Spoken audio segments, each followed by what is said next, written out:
वफाकी तहकीकाती इदारे FIA के साइबर क्राइम विंग के 88 अफसरान को 6 माह से ज़ायद अरसे की तनख्वाह की यकमुश्त अदा की जा रही है। ज़राए के मुताबिक यकमुश्त तनख्वाह की अदायगी 1 साला मुद्दत मुलाजमत में तोसी के बायस की जाएगी।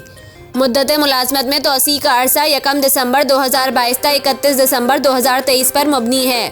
अफसरान को कॉन्ट्रैक्ट मुलाजमत 2019-20 में NR3C प्रोजेक्ट फ़ेज़ 3 के तहत दी गई।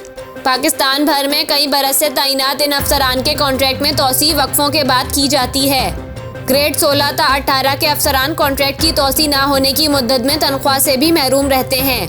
इन अफसरान में इन्वेस्टिगेशन के deputy director, assistant director, AD forensic, AD hardware शामिल हैं। इसके अलावा अफसरान में AD network software, AD legal, AD accounts, office superintendent भी शामिल हैं। दीगर अफसरान में साइबर क्राइम एनालिस्ट और इंस्पेक्टर्स भी शामिल हैं।